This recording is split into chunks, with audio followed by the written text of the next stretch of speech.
안녕하세요. 저는 마흔 중반, 이제 중년의 정점을 바라보고 있는 여성입니다. 제게는 두 아들놈이 있는데 이 녀석들도 곧 차례대로 군대를 갈 나이가 되었네요. 세월이 참 빠르다고 느끼는 요즘입니다. 꽃피는 봄이 오면 저는 5년 전 세상을 병마로 떠나신 저희 친정 아빠가 떠오르네요. 시간이 지날수록 무뎌지는 게 아니라 사무치게 그립기만 합니다. 곧 다가올 20주년의 결혼 기념을 앞두고 서로가 얼굴에 주름이 자글자글해지는 저희 남편과 마음속에 묻어두었던 이야기를 꺼내볼게요. 저는 어릴 적에 친정엄마가 교통사고로 돌아가셨습니다. 여러분들도 아시겠지만 갑작스런 죽음이 준비된 사람이 과연 몇이나 될까요? 저 역시 어릴 적 갑자기 사랑하는 엄마를 잃은 슬픔은 세상에서 그 어느 것으로도 쉽게 위로가 되지 못했죠. 인자하시던 아버지는 그 슬픔을 조금 이겨내시려고 나름대로 방법을 찾으셨던 건지 운영하던 사업에만 더욱 시간을 쏟아부으셨고, 저 역시 외롭게 크며 나름대로의 슬픔을 해소하는 방법을 누가 가르쳐 준 적도 없이 그렇게 스스로 해결하며 지냈습니다. 그러던 중 고등학생이 되던 해 아빠는 삶이 적적하셨는지 재혼을 하시게 되었어요. 재혼한 새어머니 밑으로는 남매들이 있었고 제게는 이복 형제가 생겨버렸죠. 위로는 오빠, 그리고 아래로는 여동생, 모르는 사람이 보면 다복하고 환경 좋은 가족으로 보이기 딱 좋았어요. 부유한 배경에 아들, 딸 골고루 있는 집은 여전히 남들에게는 이상적인 가정이나 마찬가지였고요. 프랜차이즈 유통회사를 운영하신 아버지는 제가 자라나는 사이 규모가 점점 커졌습니다. 아이 셋을 키우는데 모자람 없이 지원도 넉넉하게 해주실 정도로 돈도 많이 벌어 오셨고요. 그런데 저는 고등학교를 다니면서 갑작스럽게 변한 가정 환경에 적응을 잘 하지 못했던 걸까요? 아무래도 친자식과 남의 자식은 결이 다른 건지 새어머니는 본인 자식들과 제게 대하는 모습이 조금 달랐어요. 그리고 함께 살아간 지 몇 달 지나면서 확연하게 그게 피부로 느껴지는 겁니다. 아빠는 회사 일이 바쁘셔서 거의 새벽에 나가 저녁에 들어오기 일쑤였지만 일부러 저녁 시간에 5명이 함께 모여 식사하는 일에는 빠지지 않으셨어요. 아무래도 가족을 다시 꾸리신 일에 대한 책임감이 막대하셨던 것 같네요. 그리고 이따금씩 아빠가 출장을 가시는 날에는 저는 말 못할 사정들이 하나둘 생겨나는 겁니다. 새엄마가 본인 자식들만 챙겨서 친정을 다녀오신다던가 혹은 외식을 하고 오시는 일도 많았고, 그리고 남매들의 손에는 비싼 백화점 명품 쇼핑백이 가득 들려있기도 했고요. 뭐 의도한 건 아니겠지만 제 것은 단 한 번도 사들고 오신 적이 없었습니다. 제게 함께 가겠냐고 제안하신 적도 없었고요. 날이 좋아 어디 나들이를 가더라도 저는 꼭 데리고 가지도 않더군요. 집에 식탁 위에 김밥 꽁다리만 수북이 쌓여 있는 걸 제 밥이라도 남겨 놓으시고 남매들을 데리고 볕 좋은 날 자주 외출을 하는 겁니다. 지금 생각할수록 잊혀지지 않는 서러운 기억이네요. 어린 마음에 서운해도 티내지 않고 꾹꾹 속으로 삼키며 지냈던 날도 많았어요. 재혼하시고 제가 고등학교 2학년이 되었을 쯤이었나 봐요. 집안에 사건 사고가 끊이지 않았던 건 바로 그쯤이었습니다. 오빠는 처음 본 이미지와는 다르게 불량스러운 친구들과 쉽게 어울려 다녔고 여자를 밝혀서 그런지 일찍이 밖에서 자식을 본 적도 있어요. 그 일로 아빠는 이복 오빠에게 크게 실망하셨지만 처음부터 호되게 나무라지는 않으셨어요. 처음부터 친 사고가 수위가 좀 높긴 했지만 아무래도 본지 얼마 안 된 시다른 자식들이 어색한 건 마찬가지였겠죠. 그마저도 아빠는 일찍이 아이를 본 이복 오빠를 위해 두 사람이 살 집도 마련해 줬어요. 하지만 잘 사는 것 같더니 얼마 가지 않아 다시 찢어지는 바람에 아이는 여자 쪽에서 데려가고 또 이복 오빠는 혼자 되는 일이 생겨버렸습니다. 막 20살이 된 남자애가 양육비를 제대로 대줄 수가 있나요? 그래서 아빠가 그 아이의 양육비까지 어느 정도 해결해주는 방안까지 마련하는 바람에 새엄마는 점점 아빠에게 갸냘프고 연약하고 무조건 보호받아야 하는 그런 여자의 모습으로 살아가야만 했던 것 같아요. 그걸 시작으로 더욱 엇나가기 시작하는 이복 오빠를 막을 수 있는 사람은 없었고, 새엄마는 아빠 눈치를 보며 급급하게 숨기기 바쁜 날만 늘어갔습니다. 새엄마는 오빠가 사고를 칠 때마다 혹여나 제가 아빠에게 이르지 않을까 입단속을 시키시는 일도 있었고요. 저 역시 시시콜콜 아빠에게 이르진 않았지만 친엄마가 돌아가신 이후 저희 부녀 사이도 어색해졌다고 할까요? 저도 아빠에게 다정다감한 성격이 아니기에 입을 꾹 다물고 마치 남처럼 지낼 뿐 더 이상의 교감은 생겨나지 않았어요. 저는 아빠가 재혼하시기 전 조용히 지냈던 집안 분위기에서 이복 오빠 때문에 사건 사고가 끊이지 않는 변화된 환경이 솔직히 적응도 잘 되지 않았고, 또 새엄마의 은근한 차별과 구박, 그리고 눈칫밥 때문에 20살 되던 해에 드디어 독립을 하게 됩니다. 오히려 반대하던 아빠와는 다르게 새엄마의 적극적인 찬성으로 저는 씁쓸하게 독립을 시작하게 됐지만 오히려 제 속은 시원하더군요. 혼자서 눈치 보며 밥을 먹지 않아도 되고 김밥도 제대로 싸서 꽁다리가 아닌 예쁜 접시에 보기 좋게 쌓아 먹고 하니까 오히려 어릴 적 제게 쌓였던 서운한 감정들은 어느새 기억에서 조금씩 흐려지기 시작했어요. 저는 다행히 그런 환경에서도 엇나가지 않고 대학을 가서 공부를 잘했습니다.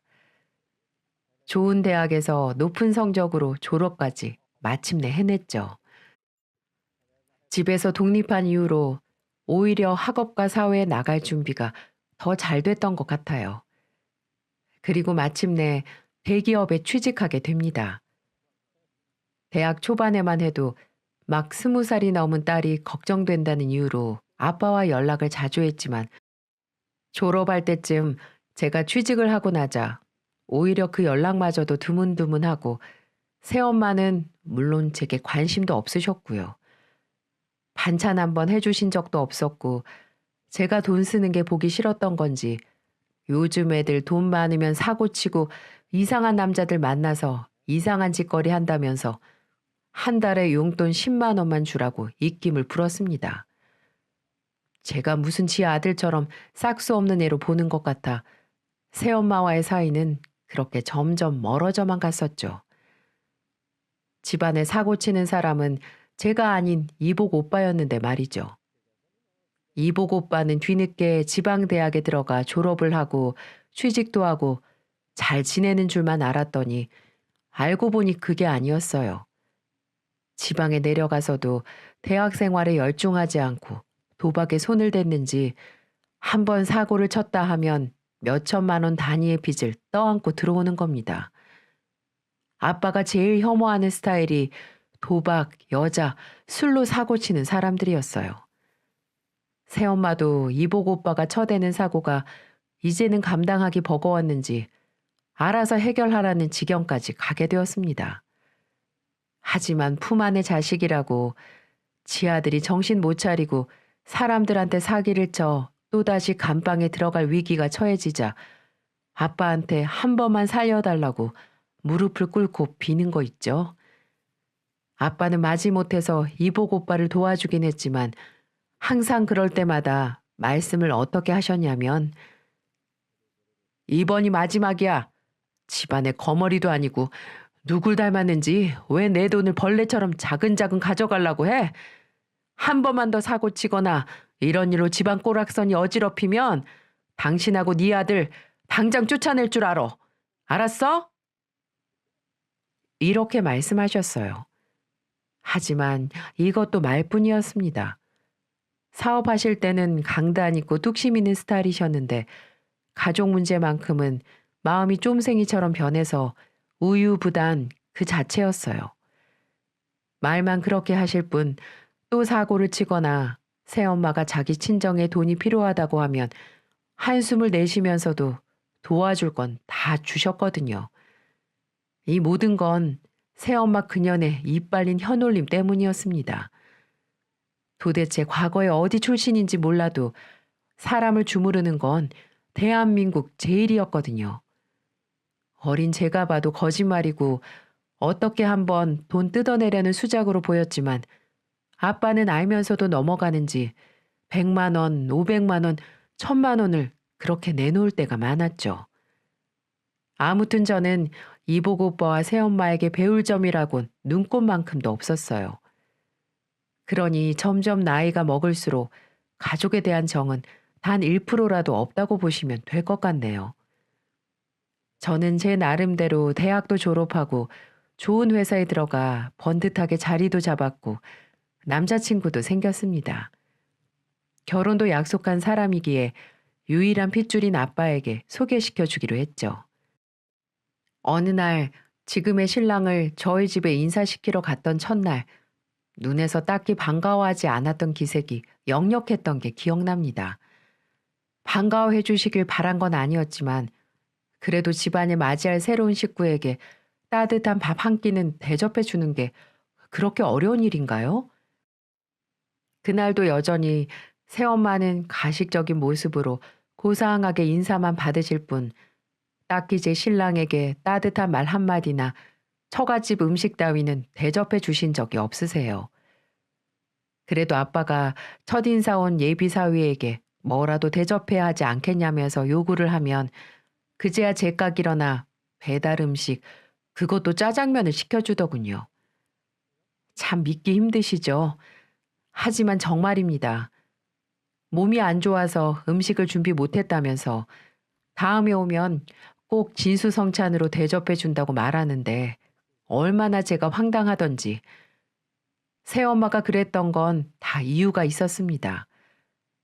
제가 자기 아들보다 안정적이고 잘 사는 모습이 보기 싫었던 거죠. 그리고 얼마라도 재산이 저에게 넘어갈까봐 그랬던 겁니다. 그러면서 고상한 장모 노릇을 하려고 하는 거 있죠? 내가 우리 딸을 뱃속으로 낳진 않았지만 얼마나 눈물로 키웠는지 몰라요. 얘가 어릴 때부터 워낙 예의도 없고 욕심이 많아서 그거 내가 뒤에서 감당하려고 얼마나 고생했는지 몰라요. 지금은 뭐 정신 차려서 좋은 대학도 나오고 직장도 다니지만 언제 또 사고 칠지 항상 걱정이네요. 그러니 결혼하거든 단단히 챙겨야 될 거예요. 이건 뭐 개가 짖는 멍멍이 소리인지 학교 다닐 때 사고 한 번 친 적 없었고 항상 예의 바르다고 동네 분들이 그렇게 칭찬을 해주셨는데 예비 남편 앞에서 저를 험담하는 모습을 보고 도저히 참기 힘들더군요. 새엄마, 말 조심하세요. 엄마 대우 바라지도 않으니까 그냥 지금까지 신경 쓰지 않은 것처럼 조용히 있으라고요. 그러자 이것 보세요. 얼마나 싸나운지 알겠죠? 한번 눈 돌아가면 지 엄마도 못 알아본다니까. 이렇게 사람 애간장을 태우는데 정말 미치는 줄 알았습니다. 아빠가 옆에서 저 대신 혼내줘서 저에 대한 험담은 멈출 수가 있었지만 이제는 제 예비 남편을 험담하기 시작하더군요. 애가 겉만 번지르한 게 영 수정이 짝으로 탐탁지가 않네요. 뭐가 어때서 괜찮기만 한데 애가 대학교도 좋은 데 나오고 부모님도 번듯하게 자주성가하시고 보기 좋던데. 아니 남자가 대기업 다니는 게 뭐 대단한 것도 아니고 그렇지 않아요? 겉만 번지르르한 애들 대학 때 여자랑 동거라도 했을지 어떻게 알아요? 앉자마자 자기 명함부터 내미는 게 저는 별로예요. 전 남자친구를 마중하고 돌아와 친정집에 들어서는 순간 현관에서 새엄마와 아빠가 하는 대화 소리에 당황해 마저 인기척을 내지도 못하고 두 분의 이야기를 엿듣게 됐어요. 그렇잖아요. 장인어른이 하는 일이 얼마나 대단한데 수정이 옆에 괜찮은 남자가 붙겠어요?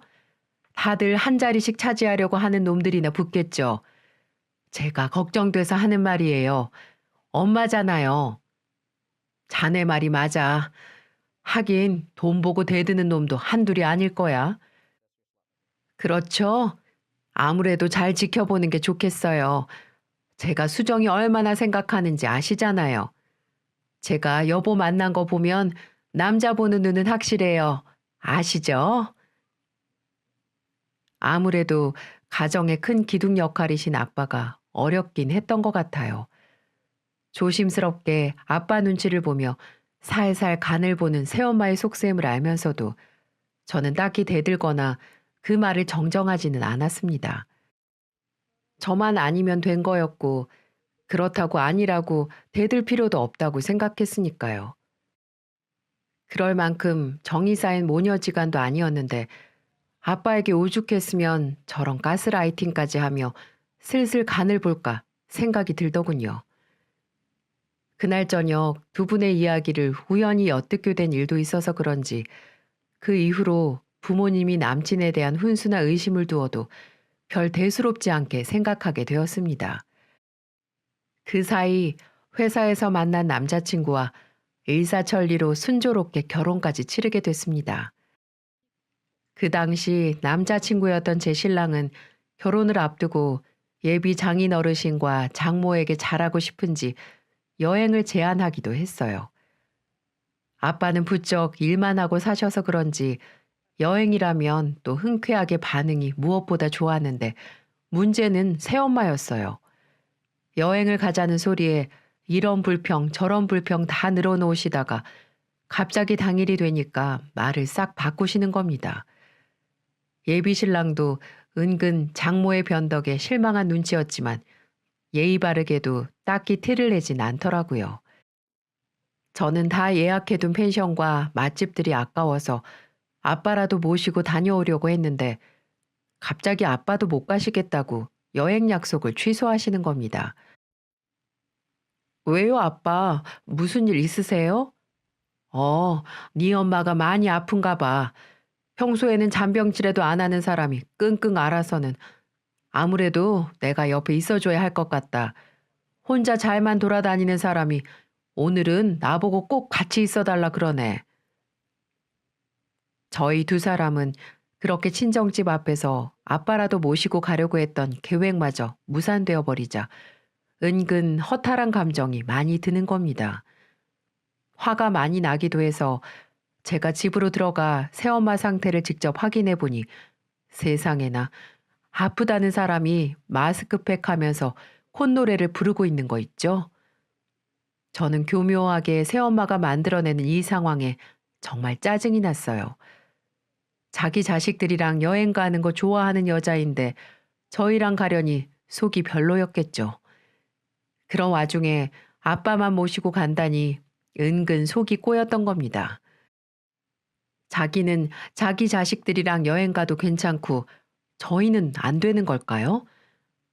심지어 일부러 우리만 가려던 것도 아니고 본인이 아파서 못 간다고 했던 걸 말이죠. 이런 걸 남이 하면 불륜이고 내가 하면 로맨스라고 말하는 건가 봅니다. 속에서 점점 자라나는 응어리를 그 당시 남편에게 말하고 싶지는 않아 그냥 돌아오게 되었어요. 저희 남편은 다정한 부모님 밑에서 모난 것 없이 잘 자란 케이스예요. 두 형제가 사이도 좋고 잘하면서 몇 번 싸우지도 않고 얼마나 우애가 좋은지 결혼해서도 저와 시동생도 오히려 가족보다 더 가족처럼 지냈다랄까요? 제가 임신하고 나서 회사를 간뒀으면 하면서도 저 역시 친정에서 도움 없이 자립한 탓에 일에 대한 욕심, 자산을 알뜰하게 모아가는 것에 뿌듯하고 보람도 있어서 한사코 맞벌이를 고집했어요. 남편은 회사에서 성실하고 인정받는 능력자였습니다. 대기업이라 퇴직이 조금 일찍이어도 오히려 회사의 높은 임원진들이 이 사람을 좋게 봐주셨고 자연스럽게 밟는 퇴직 수순이 아닌 이후 더 높은 자리로 끌고 가려는 분위기에 신랑도 회사 일에 열정적이었으니까요. 하지만 그 사이 제 아버지 회사도 커가는 건 마찬가지였습니다. 어느 날 아버지가 저희 부부를 불러 저녁을 사주셨던 일이 있었고, 그 당시 저는 둘째를 임신 중이었습니다.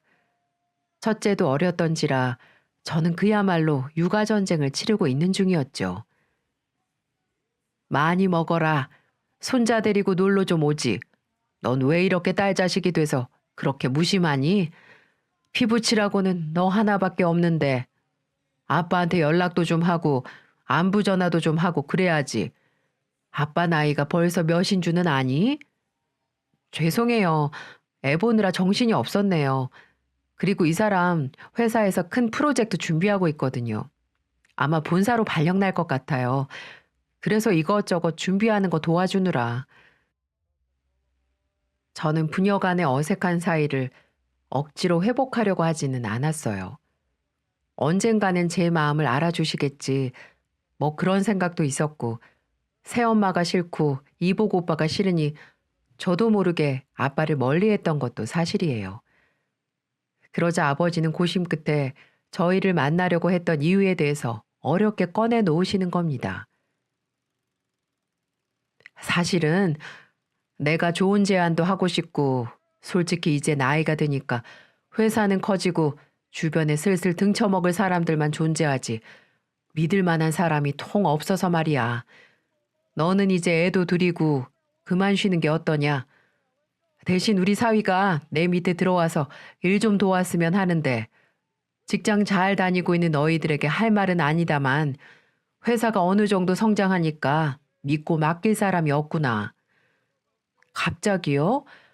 우선 저희도 생각 좀 해봐야 할 것 같아요. 저희 하는 일도 잘 되고 있는데 아무 대책 없이 나가는 건 아닌 것 같은데, 아무리 아빠 회사라지만 신중할 건 신중해야죠. 저희는 둘 다 너무 당황해 표정 관리가 잘 되지 않더라고요. 아빠의 회사는 초창기에 함께 투자해 설립하셨던 동지들이 있었습니다. 하지만 회사가 한번 휘청거릴 때 더 손해볼까봐 다들 도망가더군요. 결국 아빠 혼자서 오랫동안 이 프랜차이즈 회사를 운영하셨던 거였어요. 주위에서는 다 망해가는 회사 살린 아빠에게 엄지척하는 분들도 많은 것은 사실이었습니다. 하지만 요즘 워낙 사건 사고들이 많으니 오랫동안 힘들게 키운 회사를 남들에게 맡기는 게 의심이 됐었나 봅니다. 그래서 저희에게 제안을 하게 된 거였죠. 저희는 그날 밤 집에 와서 둘 다 밤새 한숨도 자지 못했어요. 아빠는 점점 나이 들어가시고 회사는 나날이 커져만 가고, 막상 나 몰라라 하기엔 그동안에 당신이 공들이신 시간들이 허무하겠죠. 무엇보다 그 회사의 가망성은 무궁무진했으니까요. 신랑은 한 달 정도 회사 일을 하며 아빠의 회사의 재무제표를 전문적으로 파악해 보더니 마침내 결정을 하는 겁니다. 여보, 나 있잖아. 아무래도 장인어르신 밑으로 들어가서 일을 도와드리는 게 나을 것 같아. 뭐라고? 지금 회사에서 얼마나 촉망받고 있는데 갑자기 그만둔다고 하면, 내가 다니는 회사에는 인재는 많지만 아버님 곁에는 믿을 만한 사람이 남아있지 않다는 것도 사실이잖아. 장인어른 말씀이 맞아. 내가 들어가서 회사 열심히 키워볼게. 그날 신랑은 제 두 손을 꼭 잡고 이렇게 말을 하며 저를 다정하게 설득하더군요. 제 부모님까지 본인의 부모처럼 살피고 그 심정까지 헤아려주는 남편의 마음에 저 역시 마음이 약해졌습니다. 결국 저는 남편을 응원해 주기로 했어요. 그리고 또 하나의 변화가 있다면 둘째를 낳으면서 제가 회사를 그만두게 되었다는 거예요. 아무래도 혼자서 애 둘을 키우고 회사를 다니기에는 만만치가 않았기 때문이었죠. 어릴 적 부모의 사랑을 못 받았던 저는 제가 못 받은 사랑을 우리 아이들에게만큼은 물려주고 싶지 않아 육아에만 전념하기로 했습니다. 남편은 그때부터 아버지 회사를 다니며 대기업에서 일할 때보다 더 열심히, 더 목숨 바쳐 일을 하더군요. 그 모습을 보며 얼마나 고맙고 듬직하던지. 옆에서 보던 저도 이런 생각을 하는데 같이 회사에서 일하는 아빠의 심정은 어땠을까요? 아마 저보다 더 뿌듯했을 것 같네요. 그리고 저희는 그 인고의 시간을 버티고 또 버텨서 10년이라는 세월을 보냈습니다. 그 이후 아빠 회사가 어떻게 됐냐고요? 남편이 처음 회사를 들어갔을 때보다 10배가 넘는 성장을 한 기적을 이뤄냈습니다. 직원들도 많이 늘었고 전국의 체인점도 많이 늘어나게 됐죠. 하지만 결과가 좋은 일이 생기면 분명 악재는 따르기 마련인가 봐요. 저희에게도 불행이 찾아오게 됐습니다. 아버지는 제 남편이 회사에 들어가 딱 10년 동안 일을 한 기점을 두고 간암 판정을 받게 됐어요. 평소 술을 좋아하시고 당신 몸을 신경 쓰지 않으시더니 결국 병이 나게 된 거였죠. 이곳저곳 전이가 되긴 했지만 가망성이 낮진 않다며 의사는 기적을 보자고 저희를 설득했고 아빠는 본격적으로 항암 치료에 들어갔습니다. 간암 판정을 받았다 하더라도 종종 회사에 나오시는 아버지의 모습에 저희 신랑이 어느 날 의문을 갖더군요. 여보, 이상하게 아버님 건강이 좀 더 빨리 악화되고 있는 것 같아. 왜? 아빠 또 회사에 나오셨어? 좀 쉬라니까. 아휴, 하여튼 말도 안 들으시고. 약은 잘 챙겨 드신다고 하는데 영 식사를 잘 못 챙겨 드시는 것 같은데 주말에 아버님 댁에 좀 찾아뵙자. 신랑의 눈썰미로 찾아뵌 주말에 저희는 충격적인 장면을 보고야 말았습니다. 아빠 혼자 주방 한편에서 라면을 끓여 드시고 계시는 거예요. 저희 부부는 너무 놀라 그 자리에서 양손 가득 보양식을 사간 걸 그대로 들고 얼음장처럼 굳어버렸습니다. 엄마는요? 제가 너무 화가 나서 격앙된 목소리로 묻자 아버지는 마침내 털어놓을 수밖에 없는 이야기를 꺼내시는 겁니다.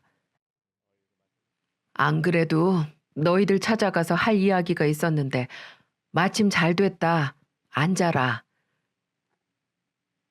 라면마저도 입맛을 잃으셨다며 싱크대에 그대로 부어버리시고는 저희를 앉혀놓고 서론이 길지 않게 본론부터 말을 꺼내시더군요. 네 장모가 말이다. 나를 간병하기가 싫은지 어째 요즘 집에 앉아있질 않는다. 그게 무슨 소리세요? 아버님 지금 얼마나 위독한 상황인데요. 의사가 희망이 있다고 말한 게 정말 희망이 있어서가 아니잖아요. 저런 거 드시면 큰일 난다고요. 아버지는 한숨을 깊게 내쉬더니 이어 말하시는 내용에 저희는 두 귀를 의심해야 했습니다. 네 오빠를 글쎄 상무자리 앉혀달라고 하더구나. 네? 뭐라고요? 크네. 여태껏 변변치 않게 뭐 하나 이룬 것도 없고 수정이 너랑 배다른 자식 차별하는 거냐고 며칠 전부터 악을 쓰고 울고불고 살림을 다 때려 부수고 난리도 아니었다. 그 상무자리 앉혀주지 않으면 간병도 안 하고 나한테 간병인 붙여서 살라고 하더구나. 저는 그 말을 듣고 놀라움을 금할 수 없었습니다. 오히려 차별한 건 새엄마였으면서 그딴 소리를 했다는 소리를 듣고 역시 남은 남이라는 생각이 들 수밖에 없었어요. 저는 너무 억울해서 아빠에게 소리를 지르게 되었죠. 아빠, 이 사람 능력 보고 데려가신 거잖아요. 차별이라뇨. 제 남편이 이 회사 키우려고 밤낮 없이 전국을 뛰며 일했어요. 누구보다 아빠가 더 잘하실 거 아니에요. 근데 이제 와서 그 망나니 같은 놈, 이 회사 이바지한 게 하나도 없는 놈한테 상무 자리 앉혀달라고요? 그럼 우리 남편보다 직위가 더 높은 거밖에 안 되잖아요. 아빠는 제 물음에 말없이 고개만 숙이셨습니다. 아빠는 이미 마음의 결정을 내린 듯 보였어요. 아빠는 제가 생각했던 것보다 새엄마와 이복 오빠를 끔찍이 생각했을까요? 아니면 몇십 년을 살았던 사람들이 떠날 수 있다고 생각하니 외로우셨을까요?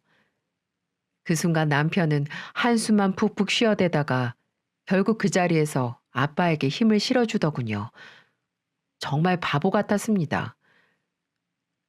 그렇게 하세요, 장인어르신. 뭐? 그, 그래도 되겠나? 별 수 있겠습니까? 이미 장인어른 마음 먹으신 것 같은데 자식들이 이래라 저래라 하는 건 아니죠. 그리고 저는 장인어른이 혼자서 이렇게 라면 먹고 외롭게 지내는 걸 원하지 않습니다. 어머니 방법이 잘못되긴 했지만 아마 어머님 입장에서도 아버님이 당신 아들은 신경도 안 쓰고 사위만 챙기려고 하니까 불안하실 만하죠. 저는 괜찮으니 아버님 뜻대로 하십시오. 이러는 겁니다. 착해도 이렇게 착해 빠질 수 있을까요? 남편이 그렇게 말을 하자 아빠는 사위의 손을 잡아주며 연신 고맙다고 말씀을 하시더군요. 이 은혜는 꼭 잊지 않겠다면서 말이죠. 전 그 순간 아빠의 얼굴에 정말 인간의 본성을 보았던 것 같아요. 평생 부려먹던 사위는 온데간데 없고 자신의 목숨을 두고 이러는 모습은 정말이지 실망 그 이상이었습니다. 저희는 그날 집으로 돌아와 10년 전 그랬던 것처럼 밤새 잠을 못 이뤘던 밤을 지샜네요. 그리고 얼마 가지 않아 나타난 새엄마는 그 조건을 들어준다는 이유로 아빠 병간호를 잘 하시겠다는 각서까지 쓰셨고 개망나니 같은 제 이복 오빠는 남편이 다 차려놓은 밥상에 수저만 올려놓는 꼴이 돼버렸습니다. 그 이후로 아버지는 새엄마에게 극진한 병간호를 잘 받으셨어요. 남편이 회사에서 가끔 마주쳐도 안색이 좋아지시는 게 보일 만큼 건강한 게 보인다며 좋아하는 겁니다.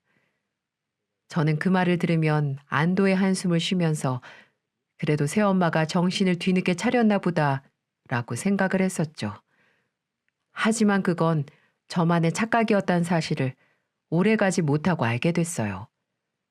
이복 오빠가 사장 자리에 올라간 딱 1년 지난 시점에 아빠는 시한부 판정받고야 말았습니다. 시한부 판정을 받고 오래가지 않아 수척해지는 속도가 굉장히 빨라지셨고 하루하루 말라가는 모습이 제 마음을 아프게 했습니다. 그래서 저는 남편에게 주말에 아빠에게 같이 다녀오자고 했죠. 그런데 평상시 같으면 먼저 나서서 그러자고 했을 사람이 그날은 저 혼자 다녀오라는 겁니다. 이유를 물어봐도 대답해 주지 않았어요. 그래서 어쩔 수 없이 저 혼자 평소 아빠가 좋아하시는 갈비찜과 김치전을 포장해 친정으로 향했어요. 그리고 집으로 들어서던 순간 저는 정말 그 자리에서 주저앉고 말았습니다. 새엄마는 어디 갔는지 온데간데 없고 아빠 혼자서 처량한 늙은이처럼 찬물에 밥 말아서 드시고 있더군요. 늘어진 나시와 반바지는 영락없는 불황자 같았어요. 저는 그 자리에서 아빠를 끌어안고 하염없이 그저 울기만 했습니다. 아빠, 지금 왜 혼자서 거지처럼 이렇게 밥을 먹고 있는 거야? 새엄마는 어디 가고 아빠 혼자서 이렇게 초라하게 먹고 있냐고. 도대체 무슨 일이 있었던 건데. 난 괜찮다. 음식이 입에 안 맞아서 밥을 물에 말아 먹었을 뿐이야. 유난 떨지 마라. 누굴 바보로 봐요? 아빠가 돈이 없어, 가족이 없어. 그렇게 나보다 새엄마랑 이복 오빠 챙기더니 그 사람들은 다 어디 가고 말년에 지금 이게 무슨 꼴이냔 말이야. 저는 아빠를 부여잡고 피눈물을 흘렸습니다. 원망의 눈물도 있었고 너무 아빠를 딸로서 제가 신경 쓰지 않은 것 같아 죄스러운 마음도 컸어요. 아빠는 고개를 숙이며 눈물을 삼키시는 듯 했습니다. 저는 서둘러 아빠에게 따뜻한 밥을 해드리고 평소 좋아하시던 반찬도 해드렸습니다. 그리고 조금 뒤 초인종이 울리더군요. 저는 새엄마가 외출해서 돌아왔나 싶어서 인터폰을 봤는데 세상에나 그렇게 같이 가자고 해도 안 간다고 했던 남편이 서 있는 겁니다. 그리고 문을 열어줬더니 한 손에 막걸리 5병을 사와서는 꺼내는 거예요. 그리고는 거실에 앉아 혼자서 막걸리를 마셔대는 거 있죠? 장인어른에게 인사도 안 하고 다짜고짜 막걸리부터 원샷 때리는 남편을 보고 얼마나 어이가 없었던지요. 그러면서 콧노래까지 부르는 겁니다. 마치 미친 사람처럼 말이죠. 저는 그 모습을 보면서 사람은 나이가 들면 변하는 건가, 그게 아니면 이제 아빠 죽을 때가 되니까 변한 건가, 그럼 그동안 잘해온 건 연기였던 건가, 별의별 생각이 들던 와중에 아빠가 남편 눈치를 보다가 마주 앉아 대작을 하시더군요. 하지만 얼큰하게 취한 저희 남편, 맞은편에 앉은 장인 어르신을 빤히 보다가 결국 한마디를 내뱉었어요. 장인어른, 한 잔 드릴까요? 저는 놀란 얼굴로 남편의 손을 잡고 말했습니다. 미쳤어? 아빠 지금 환자야. 어디 술을 들여? 아, 이거 놔봐. 드실 거예요? 말 거예요? 저는 남편의 말투가 조금 거칠다고 느껴졌습니다. 평소 어르신들에게 하는 말투가 아니라 너무 놀라서 굳은 표정으로 바라봤어요. 그래, 한 잔 주게. 아빠가 고민 끝에 잔을 들어 사위에게 내밀자 그 뒤로 술을 따르며 제 남편이 한 말은 더더욱 충격이었습니다. 그러세요. 아니, 한 잔 말고 2잔, 3잔은 어떠세요? 그래, 얼른 빨리 죽죠. 이왕 드시는 거 쭉쭉 들이키십시오.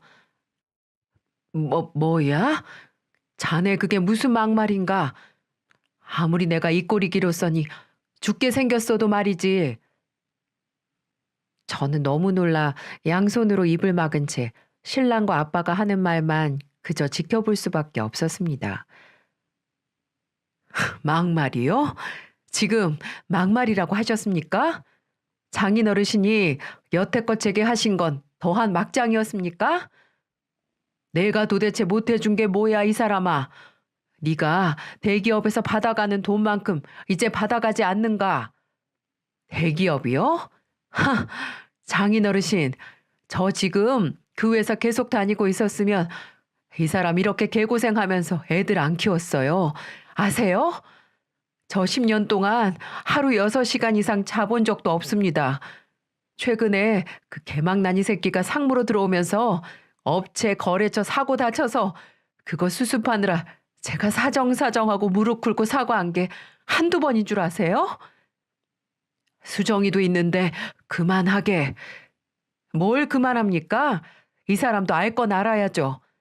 장인어르신, 그 개망나니 새끼가 저지르는 일이 뭔지 아시면서도 눈 감아주시고 이제는 뭐 회사를 물려주신다고요? 그 망나니 새끼가 도대체 이 회사에 한 게 뭔데요? 저는 피를 토하며 이 회사를 위해서 일을 한 사람입니다. 신랑은 그렇게 말을 하며 땅을 치며 오열을 했고 그렇게 흐느껴 서럽게 우는 건 저도 처음 보는 모습이었어요. 아빠, 이게 무슨 소리예요? 회사를 오빠한테 물려주신다뇨? 아휴, 그렇게 됐다. 아무리 그래도 사위보다는 아들한테 물려주는 게 모양새도 좋고 너한테도 미안하게 됐구나. 아빠는 제 얼굴도 쳐다보지 못하고 기어가는 목소리로 말을 하시더군요. 너무 어이가 없었습니다.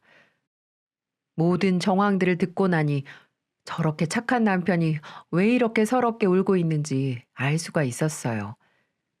1년 전 장인어른 입장을 생각해 상무자리에 앉혀놨는데 이제 아빠가 시한부 선고를 받으니 능력도 없는 놈에게 아들이라는 이유로 회사를 물려준다고 하는데 결국 터져버리게 된 거였죠. 결국 저는 남편을 겨우 일으켜 세워 그 집에서 나가버렸습니다. 딱 한마디를 남긴 채 말이죠. 아빠, 지금껏 절 딸로 생각한 적은 있으세요?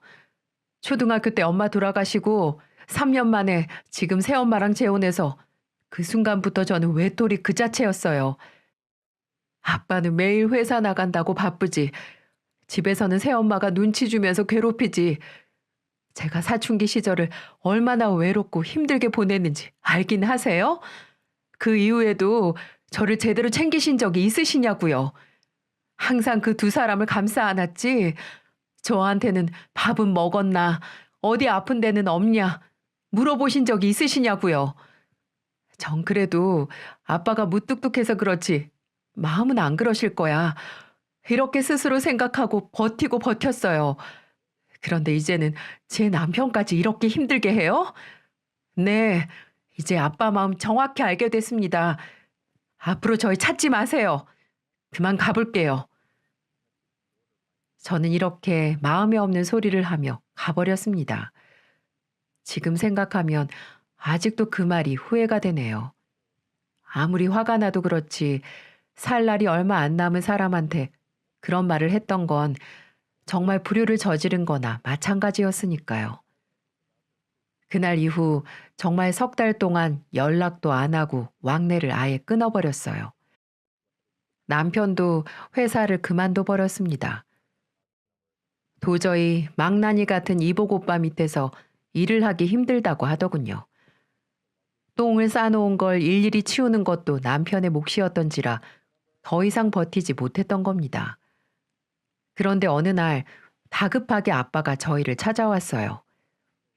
그리고 와서는 뜬금없는 말을 하기 시작했어요. 아빠의 말은 충격 그 자체였습니다. 이 늙은이가 노망이 나서 사람을 볼 줄 몰랐어. 미안하다. 미안해. 갑자기 또 무슨 소리예요? 왜 찾아오셨는데요? 아빠, 이혼하기로 했다. 전부 네 말이 맞았어. 네 새엄마 오빠가 아주 작당을 하고 나를 가지고 놀았더구나. 몸이 망가져서 고장난 기계처럼 힘이 없어지다 보니까 아주 회사를 개판으로 만들고 재산들을 다 빼돌리고 있었어. 아빠, 이미 다 그럴 걸 알고 계셨던 거 아니에요? 이제 와서 왜 그러시는 건데요? 아빠는 그렇게 한참을 천장을 바라보시더니 그동안에 있었던 일을 꺼내놓으셨습니다. 오빠를 회사 대표로 물려준 이후 새엄마와 아빠는 회사를 막장으로 운영해 나갔다고 하더군요. 그리고 아빠 병세가 점점 안 좋아질 무렵 말도 안 된 행동들을 하기 시작했다고 했습니다.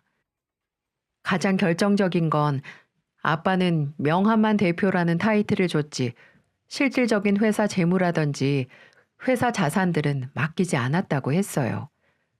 오랫동안 일하며 믿었던 직원들에게 잘 감시하라고 했다고 하더군요. 알고 보니 아빠는 회사에서 물러나면서도 지분을 오빠에게 넘기지 않았고 오빠가 회사를 운영하는 모습을 보며 지분을 넘길지 말 건지 결정하기로 했다고 했습니다. 그렇기 때문에 회사의 실질적인 주인은 아빠나 다름없었던 거였죠.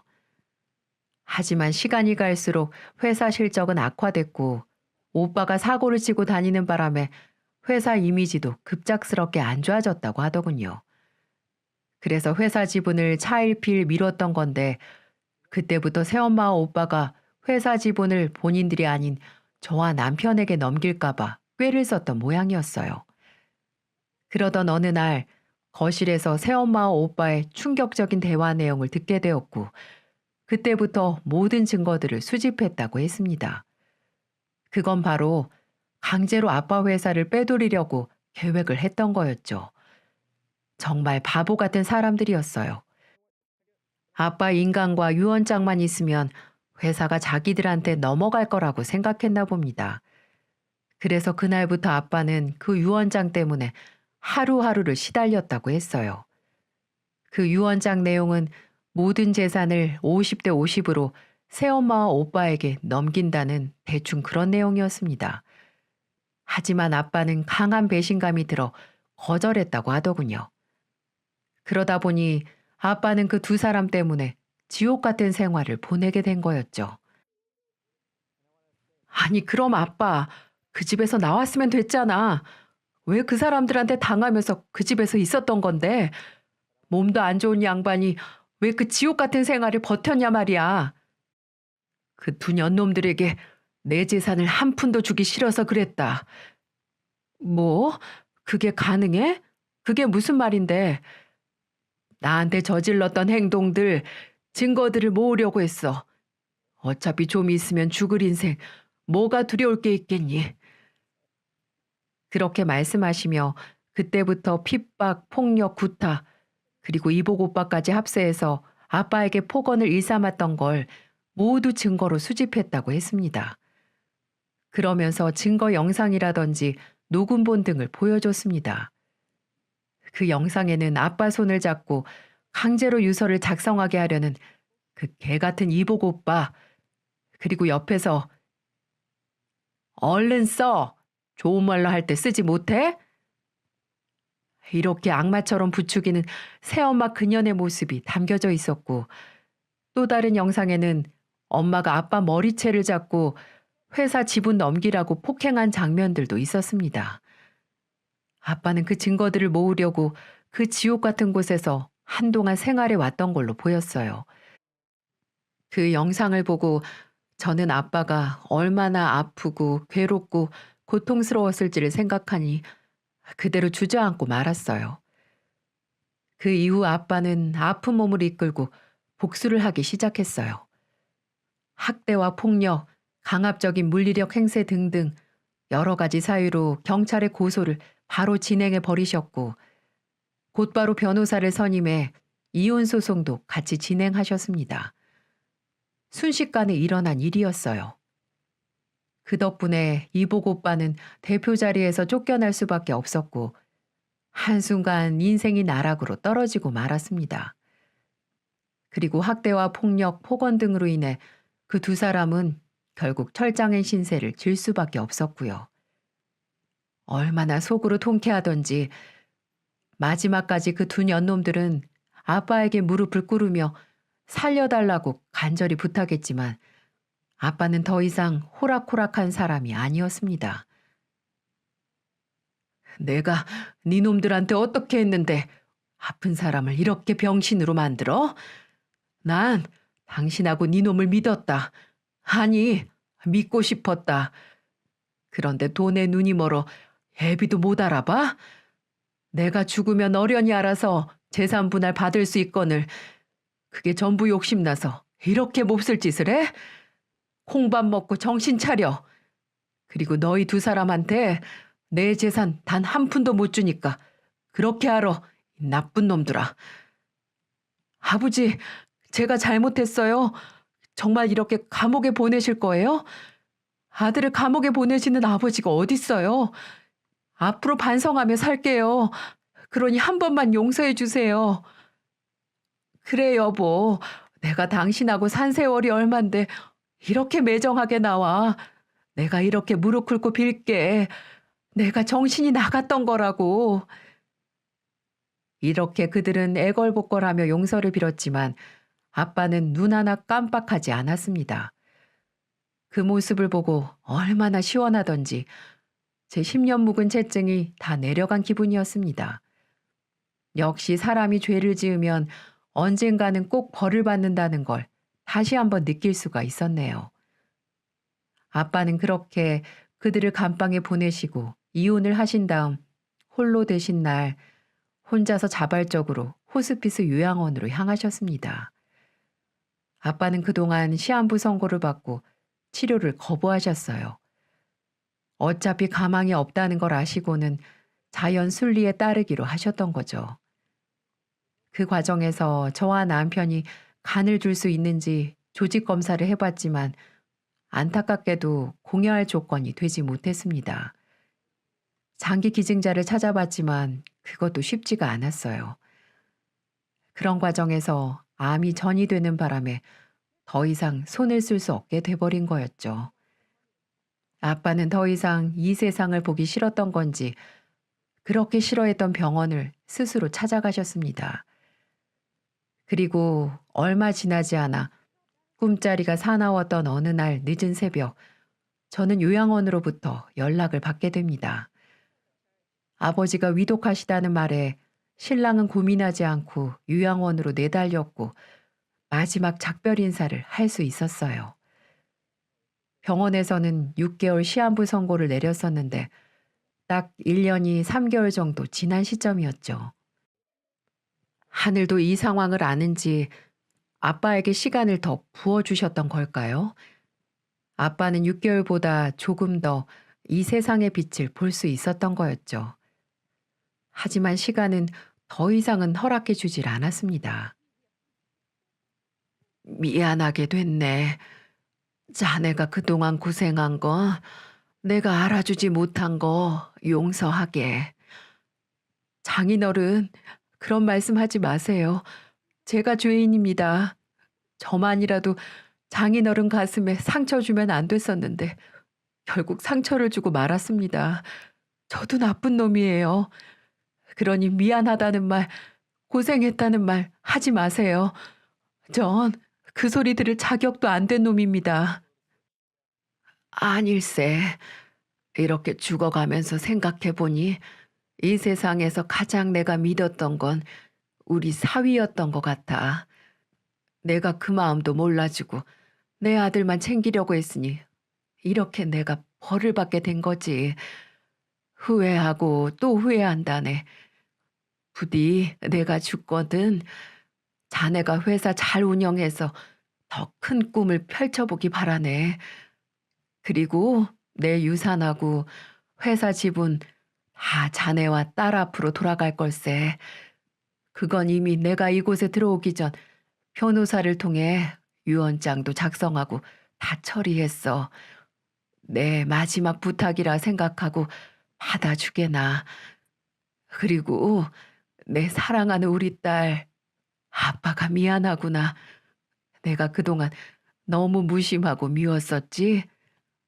마음은 항상 우리 딸을 사랑하고 있는데 왜 지금껏 그렇게 표현을 못했던 건지. 이 세상에서 내 핏줄만큼 사랑하는 사람이 또 어디 있겠나. 그러니 수정아, 아빠가 그동안 못해줘서 미안하고 마지막으로 꼭 이 말을 해주고 싶구나. 수정아, 사랑한다. 아빠. 아빠의 그 말을 마지막으로 병원은 눈물바다가 되고 말았습니다. 숨을 가쁘게 쉬면서 고통스러워 하시더니 1시간도 못 가 눈을 감고 마셨어요. 저보다 더 슬퍼하는 사람은 바로 남편이었습니다. 아빠를 안아주며 얼마나 오열을 하는지 감정이 북받쳐서 자신이 침을 흘리고 울고 있는 것도 모른 채 오열을 하더군요. 그렇게 우리는 아빠를 하늘나라로 보내드릴 수밖에 없었습니다. 아빠의 유언대로 햇빛이 잘 드는 납골 땅에 모셨어요. 지금도 틈틈이 시간을 내 아빠를 찾아뵙고 있고 남편은 회사가 힘들거나 고민이 많을 때 홀로 아빠를 찾아가기도 하고요. 이후 남편은 똑똑한 기질을 발휘해 회사를 잘 운영해 나가고 있습니다. 그리고 이복 오빠가 회사에서 저지른 일에 대한 피해 보상까지 청구하기로 했고요. 법에 대한 지식도 제대로 없는 사람이 그에 따른 적절한 대응을 할 리도 없을 테지만 지근지근 밟아준다고 합니다. 결국 새엄마와 이복 오빠 놈은 교도소에 나와서도 남편에게 탈탈 털리게 될 겁니다. 아빠를 대신해 사회 나와서도 발을 못 붙이게 만들 거라고 벼르고 또 벼르고 있습니다. 그들은 교도소에서 얼마 뒤면 출소하게 되는데 우리에게 재산 소송을 걸 거라고 하더군요. 네, 마음대로 하라고 했습니다. 그 대신 2배로 갚아줄 테니 딱 대기하라고 일러주었네요. 그들은 아빠가 돌아가셨어도 어디에 모셨는지 어떻게 돌아가셨는지 물어보지도 않고 아직도 돈부터 말하는 개쓰레기들입니다. 그래서 남편과 함께 최후의 복수를 준비 중이에요. 옛말에 사필귀정이라는 말처럼 남의 것을 탐내다 보면 가진 것마저 잃게 된다는 걸 뼈저리게 느끼게 해주려고 합니다. 제 사연은 여기까지입니다. 아마 제 사연을 들으시며 분노하고 화나고 열받는 분들이 많으실 텐데 아마 저와 같은 일을 겪어보신 분들이 의외로 많으신 것 같습니다. 뉴스만 잠깐 틀어도 정말 말도 안 되는 사건들이 판을 치는 세상이니까요. 이걸 보시는 시청자분들은 저와 같은 일 절대 겪지 마시길 바라고요. 앞으로 저는 저희 가족 잘 내조하며 열심히 살아가도록 하겠습니다. 혹시나 후기 남길 일이 있으면 다시 사연 보내도록 할게요. 제 긴 사연 들어주셔서 감사드리고 여러분의 가정에 행복이 있으시길 기원하겠습니다. 긴 사연 들어주셔서 감사합니다.